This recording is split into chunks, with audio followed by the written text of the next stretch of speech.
Gold, trusted gold buyers. మీరు తాకట్టు పెట్టిన బంగారాన్ని విడిపించి ఈ రోజు ఉన్న మార్కెట్ ధరకు కొనబడను.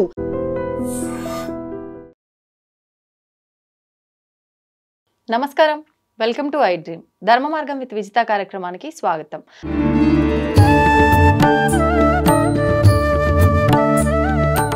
ప్రస్తుతం మనతో పాటు ఉన్నారు ప్రముఖ ఆధ్యాత్మికవేత్త, దత్తాత్రేయ ఉపాసకులు లతా బొట్ల గారు. ఇప్పుడు వారితో మాట్లాడి మరిన్ని విషయాలు తెలుసుకుందాం. అమ్మ నమస్తే. నమస్తే విజిత. అమ్మ, శ్రావణ మాసం ఆల్రెడీ ప్రారంభం అయిపోయింది. శ్రావణ మాసం అంటేనే మనం మిగతా దేవతలందరినీ ఆరాధించినప్పటికీ ఎక్కువగా లక్ష్మీ అమ్మవారి ఆరాధన పైనే అందరము కూడా శ్రద్ధ పెడుతూ ఉంటాం. మరి అమ్మవారిని ప్రసన్నం చేసుకోవాలి అని అంటే రకరకాల పూజలు, నోములు, వ్రతాలు చేస్తూ ఉంటాము. అందరికీ ఆచరించడం వీలు పడదు. కొంతమంది ఇవి అంటే ఆనవాయితీ ఉంటేనే చేయాలంటారు. కాబట్టి అలా కాకుండా సులభమైన పద్ధతిలో చేసుకోవడము, అమ్మవారిని ప్రసన్నం చేసుకోవడం అంటే స్తోత్రాలు. ఎటువంటి స్తోత్రాలు చేసుకుంటే ఈ మాసం అంతా అమ్మవారు అనుగ్రహం మన పైన ఉంటుంది, అమ్మవారిని మనం ప్రసన్నం చేసుకోవచ్చో వివరించండి. తప్పకుండా విజిత. ఎందుకంటే అందరికీ లక్ష్మీదేవి అవసరం. లక్ష్మీదేవి లేనిదే అసలు జీవితం లేనట్టు అయిపోయింది ఇప్పుడు కలియుగంలో. అంతే, అందరికి ప్రతి ఒక్కరికి కూడా పూర్వం ఏంటి అంటే డబ్బు కంటే ఎక్కువ విలువలు, దాంతోపాటు ఈ డబ్బు కాకుండా వస్తువు మార్పు ఉండేది. నేను నీకు ఇచ్చి పుచ్చుకోవటం, నేను నీకు ఇది ఇస్తే నువ్వు నాకు వస్తువు, నేను నీకు బియ్యం ఇస్తే నువ్వు నాకు కందిపప్పు, అలా ఉండేది. కొనుక్కునే విధానం తక్కువగా, డబ్బులు తక్కువ. అది పూర్వం. ఎప్పుడో మన పాస్ట్ అంటే మన జనరేషన్స్, మన తాత ముత్తాతలు, ఎర్లియర్ జనరేషన్స్, 3 తరాల కిందట అన్నమాట. ఇప్పుడు మాత్రం డబ్బు చాలా అవసరం. డబ్బు లేనిదే జీవనం చాలా కష్టం. కనీస అవసరాలు కూడా తీరవు. చాలా మంది ఇప్పుడు గ్లోబల్ రెసిషన్ అనేది స్టార్ట్ అయిపోయి అందరికీ కూడా ఈ ఆర్థిక ఇబ్బందులు అనేవి మొదలైపోయాయి. సడన్ గా అకస్మాత్తుగా ఉద్యోగాలు పోవటం అన్నీ కూడా. కానీ భగవంతుడు ఎప్పుడు కూడా మనకి ఏదో ఒక రూపంలో ఈ తిథి ఇలాంటి శుభ గడియల్ని, తిథుల్ని, మంచి రోజుల్ని చూపిస్తూనే ఉంటారు. అలా భగవంతుడు చూపించిన రోజుల్ని మనం వినియోగించుకోవాలి. అందులో ముఖ్యంగా పౌర్ణమి తిథి. అవును, అలాగే ఆ పౌర్ణమి తిథి రోజే వరలక్ష్మి వ్రతాలు చేసుకుంటాం శ్రావణ మాసంలో. శ్రావణ మాసంలో శ్రావణ సోమవారాలు, శ్రావణ మంగళవారాలు, శ్రావణ శుక్రవారాలు, శ్రావణ గురువారాలు, ప్రతిరోజు కూడా శనివారాలు విష్ణుమూర్తికి, శ్రావణ సోమవారము ఈశ్వరుడికి, మంగళవారము గౌరీదేవి పార్వతీదేవికి, ఇక బుధవారం వచ్చేసి మన షణ్ముఖుడికి చేస్తారు. అలాగే వినాయకుడికి కూడా చేస్తారు విఘ్నాలు తొలగటానికి. అలాగే గురువారం గురుదేవుడికి అంటే అనఘాస్వామి అనఘాలక్ష్మికి కూడా చేస్తాం. శుక్రవారం మహాలక్ష్మికి చేస్తాం. శనివారం విష్ణుమూర్తికి చేస్తాం. అంటే ప్రతిరోజు కూడా విశేషమైన రోజే. ప్రతిరోజు విశేషం, చాలా చాలా విశేషమైన రోజు అన్నమాట. అందుకనే ప్రత్యేకంగా ఎటువంటి స్తోత్రాలు పఠిస్తే మీకు లక్ష్మి అనుగ్రహం కలుగుతుంది, ఏ విధంగా మీరు స్తోత్ర పారాయణం చేసుకోవాలి, అలాగే ఎటువంటి దీపాలు పెడితే అమ్మవారి అనుగ్రహం లభిస్తుందో తెలియజేస్తాను. అలాగే అందులో ప్రతి ఒక్కరింటికి కూడా అమ్మవారు రావాలని కోరుకుంటారు. రావాలి అని అంటే ముందుగా వాళ్ళ ఇల్లు శుభ్రంగా ఉండాలి. శ్రావణ మాసంలో ఇంటి ముందు కూడా తప్పకుండా కల్లాపు జల్లి లక్ష్మీకరంగా ఉండేలాగా ముగ్గులు వేసుకోవాలి. అందమైన ముగ్గులు వేసుకోవాలి. గుమ్మాన్ని కూడా చాలా శుభ్రంగా ఉంచుకోవాలి. ఈ శ్రావణ మాసం అంతా కూడా నేతి దీపాన్ని గుమ్మాల దగ్గర వెలిగిస్తే కూడా చాలా మంచిది. మెయిన్ డోర్ దగ్గర గుమ్మం అలంకరణ చాలా ఇంపార్టెంట్ శ్రావణ మాసంలో. అంటే ప్రతిరోజున శుక్రవారం, మంగళవారం, శుక్రవారం, ముఖ్యంగా మంగళవారం శుక్రవారం చేసుకుంటే చాలా మంచిది. గుమ్మానికి పసుపు రాసి వరిపిండితో ముగ్గులు వేసి, అలాగే మంచి లక్ష్మీ కుబేర ముగ్గులు ఉంటాయి, లక్ష్మీకరమైన ముగ్గులు ఉంటాయి, చుక్కల ముగ్గులు ఉంటాయి, అలాంటివి కూడా వేసుకోవచ్చు. సాయంత్రం పూట దీపం, ఆవునేతి దీపం సాయంత్రం పూట తమలపాకు వేసి రాళ్ళు ఉప్పు వేసి దాని మీద మట్టి ప్రమిద పెట్టి ఆవునేతి దీపాన్ని వెలిగించాలి. ఓకే, అంటే లక్ష్మీదేవిని స్వాగతిస్తున్నట్టు. దీన్ని లక్ష్మీ దీపం అనొచ్చా? లక్ష్మీదేవిని స్వాగతించడానికి గృహ లక్ష్మి అంటాం కదా, అలాగా గృహంలోకి లక్ష్మీదేవిని ఆహ్వానించడం కోసం. అలాగే అక్కడ ధూపం పెడితే కూడా చాలా మంచిది. గుమ్మాల దగ్గర మనకి ఇప్పుడు కప్స్ రూపంలో ధూప్ స్టిక్స్ దొరుకుతున్నాయి, అలా ఆ ధూపాలని కూడా అక్కడ వేయాలి. అలాగే దేవుడి గదిలో కూడా సాయంత్రం పూట ఉదయం కూడా తప్పకుండా ధూపం వెలిగిస్తే చాలా మంచిది. ప్రతిరోజు వెలిగిస్తే మంచిది శ్రావణ మాసం, లేదా కుదరని వాళ్ళ మంగళవారాలు శుక్రవారాలు వెలిగించుకుంటే చాలా మంచిది. ఓకే, అలాగే అమ్మవారి దగ్గర శుభ్రం చేసుకొని ప్రతిరోజు కూడా దీపం పెట్టుకుంటే దీపం పెట్టుకొని నేను ఏవైతే మంత్రాలు చెప్తానో ఆ మంత్రాలు గనక పఠిస్తే తప్పకుండా లక్ష్మీదేవి మీ ఇంటికి వస్తుంది, లక్ష్మీదేవి వరిస్తుంది. మరి ఆ మంత్రాలు ఏంటో చూద్దామమ్మా. తప్పకుండా ఆ మంత్రాలను చెప్తాను. అన్నీ కూడా సులభతరంగా చేసుకునే మంత్రాలే ఉంటాయి. ఓం హ్రీం శ్రీం క్రీం, ఓం హ్రీం శ్రీం క్రీం శ్రీం కుబేరాయ అష్టలక్ష్మి మమ గృహే ధనం పూరయ పూరయ స్వాహ. ఇది ఒక మంత్రం. మరొకసారి అందరూ లక్ష్మీదేవులు వస్తున్నారు, అష్టలక్ష్మిని కూడా మన ఇంటికి ఆహ్వానిస్తున్నాం. ఓం హ్రీం శ్రీం క్రీం శ్రీం కుబేరాయ అష్టలక్ష్మి మమ గృహే ధనం పూరయ పూరయ స్వాహ. అష్టలక్ష్మిని కూడా మన ఇంటికి ఆహ్వానిస్తున్నట్టు అనమాట. ఇది ఒక మంత్రం. ఇది ప్రతిరోజు మీరు ఎన్నిసార్లు వీలైతే 21 సార్లు కానీ 54 సార్లు కానీ 108 సార్లు కానీ పఠించుకోవచ్చు, వీలుని బట్టి. ఈ శ్రావణ మాసం రోజు పఠించుకోవాల్సిన మంత్రాలు చెప్తున్నాను నేను ముఖ్యంగా. ప్రతిరోజు లక్ష్మీదేవి అనుగ్రహం కోసం ఈ శ్రావణ మాసం అంతా మీరు పఠించుకోదగిన మంత్రాలని చెప్తున్నాను.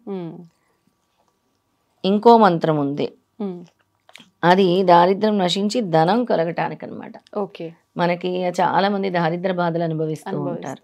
అలా దారిద్ర్యం తొలగాలంటే ముఖ్యంగా ఇది పౌర్ణమి తిథి రోజు, వరలక్ష్మి వ్రతం రోజు చేసుకోవాల్సిన మంత్రము. ఓం ఐం హ్రీం శ్రీం శ్రీయే నమో భగవతి మమ సమృద్ధే జ్వాలా జ్వాల మాం సర్వ సంపదాం దేహి దేహి. ఈ దారిద్ర్యంతో రావాలని సర్వ సంపదల కోసం ఈ మంత్రం. మరొకసారి చెప్తాను. ఓం ఐం హ్రీం శ్రీం శ్రీయే నమో భగవతి మమ సమృద్ధే జ్వాలా జ్వాల మాం సర్వ సంపదాం దేహి దేహి. ఈ మంత్రాన్ని చేయాలి. చేసేటప్పుడు మనకి మంచి జరగాలన్న సంకల్పంతో చేయాలి. అంటే దారిద్ర్యం తొలగి మంచి జరగాలి. ఏదైతే మనము భావన చేస్తామో అలాంటి ఫలితాన్ని స్వామిస్తారు. అంటే జరుగుతుందా లేదా అని అనుకోని చేయకూడదు. పరిపూర్ణమైన భక్తి విశ్వాసంతో అమ్మవారు ఉన్నారు, నా దారిద్రాన్ని తొలగిస్తారు అని అనుకొని చేయవలసిన మంత్రం అదనమాట. అయితే దీనికి ఇంకోటి కూడా చెప్పారు. ఈ మంత్రము 108 సార్లు పౌర్ణమి రోజు, అంటే వరలక్ష్మి వ్రతం చేసే రోజు, ఎప్పుడు ఎవరైతే వరలక్ష్మి వ్రతం చేసుకుంటారో ఆ రోజు 108 సార్లు దీన్ని జపించారు ఈ మంత్రాన్ని. ఇది ప్రత్యేకించి పౌర్ణమి రోజు. మీరు ముందు చెప్పిన మంత్రం శ్రావణ మాసం అంతా ఏ రోజైనా చేసుకోవచ్చు, ఏ రోజైనా ప్రతిరోజు చేసుకుంటే ఇంకా మంచి ఫలితం ఉంటుంది. ఇది పౌర్ణమి రోజు చేసుకోవాల్సిన మంత్రం. ఇంకో చిన్న సులభ మంత్రం చెప్తాను, అది కూడా ప్రతిరోజు చేసుకోవాల్సిన మంత్రం అన్నమాట. ఓం శ్రీం శ్రీయే స్వాహ, ఓం శ్రీం శ్రీయే స్వాహ. శ్రీం అనే బీజం లక్ష్మీదేవికి అనమాట. ఆ లక్ష్మీదేవికి ముఖ్యంగా శ్రీం శ్రీం అని ఎక్కడైతే పలుకుతామో అక్కడ లక్ష్మీ అనుగ్రహం తప్పకుండా ఉంటుంది. శ్రీం అనే నామజపం. ఇప్పుడు ఇవి బీజాక్షర మంత్రాలా లేకపోతే నార్మల్ మంత్రాలు? బీజమే ఉంటుంది కదా. మరి ఉపాసన అంటే గురువు ద్వారా తీసుకోకుండా ఈ మంత్రాలు అందరూ చేసుకోవచ్చా? వరలక్ష్మి వ్రతం రోజు అందరూ చేసుకుంటారు శ్రీం మంత్రం. ఎందుకంటే శ్రీం అనే పలుకుతారు. ఓం శ్రీం మహాలక్ష్మి నమః అనే పలుకుతారు. ప్రతి నామానికి ముందర శ్రీం అనే ఉంటుంది. అందుకే శ్రీం అనేది లక్ష్మీదేవికే కాబట్టి బీజ మంత్రం తప్పకుండా శ్రీం. ఓం శ్రీం శ్రీయే స్వాహ. అది 108 నుంచి 1008 వరకు చేసుకోవచ్చు. అంటే ఎక్కువ మీకు తొందరగా ధనలక్ష్మి అనుగ్రహం కావాలి, మేము ఈ బాధలు తట్టుకోలేకపోతున్నాము అనుకునే వాళ్ళందరూ ఈ 3 మంత్రాలు కూడా చక్కగా చేసుకోవచ్చు. లేదు ప్రతిరోజు చేసుకోలేని వాళ్ళు ప్రతి గురువారం శుక్రవారం చేసుకోవచ్చు. 2 రోజులు కూడా, మంగళవారం గురువారం శుక్రవారం 3 రోజులు కూడా చేసుకోవచ్చు. శుచి శుభ్రతతో ఉండి చేసుకుంటే పర్వాలేదా? ఇంకా ఏమైనా ఎక్స్ట్రా నియమాలు పాటించాల్సి ఉంటుందా? మెయిన్గా అమ్మవారికి కావాల్సిన శుచి శుభ్రత. చాలా మంది మన వాష్రూమ్ శుభ్రంగా ఉండవు, దానివల్ల కూడా లక్ష్మీదేవి బ్లాకేజ్ ఉంటుంది మనకి. అవునా? చాలా మందికి ఆ వాష్రూమ్స్ ఎప్పుడైతే శుభ్రంగా ఉండవో, ఎప్పుడైతే పక్క బట్టలు శుభ్రంగా ఉండవో, మనం పడుకునే పక్క బట్టలు పరిశుభ్రంగా ఉండవు, దానివల్ల కూడా బ్లాకేజెస్ ఉంటాయి ధనలక్ష్మి విషయంలో. చాలా మంది తడి టవళ్ళు ఆరేయకుండా పడేస్తూ ఉంటారు, దానివల్ల కూడా వాసన వచ్చేస్తూ ఉంటాయి బట్టలు. అందుకే మనం పడుకునే పక్క బట్టలు చాలా శుచిగా శుభ్రంగా ఉండాలి. మనం ఎక్కడైతే వెళ్తామో ఆ వాష్రూమ్స్ కూడా చాలా శుభ్రంగా ఉండాలి, ఇల్లు కూడా శుభ్రంగా ఉండాలి. దానివల్లే లక్ష్మీదేవి అనుగ్రహం ఉంటుందన్నమాట. ఓకే. అలాగే మనం ఉంటున్న ఇంట్లో కూడా గాలి వెలుతురు చక్కగా ఉండాలి, అప్పుడు లక్ష్మీదేవి తప్పకుండా ఉంటుంది. ఇంకా అమ్మవారి అనుగ్రహం కావాలి అని అంటే ఈ గురువారాలు శుక్రవారాలు తమలపాకు మీద తేనె వేసి అమ్మవారికి నైవేద్యంగా పెట్టి తర్వాత తీసి చీమలకు వేయటం వల్ల కూడా ధనాదాయం పెరుగుతుంది. ఓ, అంటే ప్రత్యేకించి శ్రావణ మాసంలో శుక్రవారాలు తమలపాకు మీద తేనె వేసి చీమలకు ఆహారంగా వేస్తే ధనదాయం పెరుగుతుంది అనమాట. అలాగే అమ్మవారికి చిన్న వెండి గిన్నెలో తేనె నైవేద్యంగా పెట్టి దాన్ని తర్వాత మనం ప్రసాదంగా స్వీకరించినా కూడా ధనాదాయం పెరుగుతుంది, అమ్మవారి అనుగ్రహం కలుగుతుంది. ఇప్పుడు తేనెకి అమ్మవారికి ఏదైనా సంబంధం ఉందమ్మా? తేనెలోనే కదా, క్షీరంలోనే అమ్మవారు ఉంటారు, క్షీరసాగర మదనం అంటాం కదా, అందులో నుంచి అమ్మవారు వచ్చారు కాబట్టి తేనె అంటే అమ్మవారికి చాలా ప్రీతి. అందుకే తేనె గాని కమలం పువ్వు గాని అలాగే దానిమ్మ పండు గాని ఇవన్నీ అమ్మవారికి చాలా ఇష్టం అనమాట. క్షీర అన్నం గాని ఇవన్నీ కూడా అమ్మవారికి పెట్టే నైవేద్యాలు. అలాగే కాచిన పాలు పెట్టిన ఇవన్నీ మా దగ్గర లేవంటే కాచిన పాలల్లో కొంచెం పటిక పంచదార వేసి పెట్టినా కూడా అమ్మవారి అనుగ్రహం చక్కగా ఉంటుంది. ఓకే, అంటే మనకు అన్ని రకాల ఆప్షన్స్ కూడా ఇచ్చారు ఈ పూజా విధానంలో. స్తోమతను బట్టి వాళ్ళు చేసుకోవచ్చు, ఎవరి స్తోమత బట్టి వాళ్ళు. ఇప్పుడు స్వామి అడిగేది, అమ్మవారు గాని అయ్యవారు గాని అడిగేది అనంతమైన భక్తి. వాళ్ళు మనకి ఈ విధంగా హంగులు ఆర్భాటాలు చేయమని మాత్రం చెప్పలేదు. నువ్వు ఎంత డెకరేషన్ చేస్తే నేను వచ్చి నేను అనుగ్రహిస్తానని అమ్మవారు చెప్పలేదు. నువ్వు ఎంత భక్తితో నన్ను ఆరాధిస్తావో, ఎంత భక్తితో నన్ను పిలుస్తావో, ఎంత భక్తితో నా నామజపాన్ని చేస్తావో అప్పుడు నేను నీతోనే ఉంటానని అమ్మవారు చెప్పారు అన్నమాట. సంతోషం అమ్మా, ధన్యవాదాలు. నమస్కారం.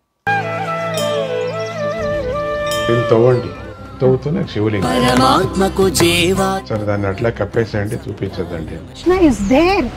మూర్తి పూజ కాదు, సాక్షాత్ బ్రజేంద్ర నందన భగవాన్ ఉన్నారు మూర్తిలో. ఏమీ ఆశించకుండా ఆరాధించే వాళ్ళు కూడా ఉన్నారా ప్రభుజీ? నిజమైన భక్తి అంటే మనకు తెలియదు కాబట్టి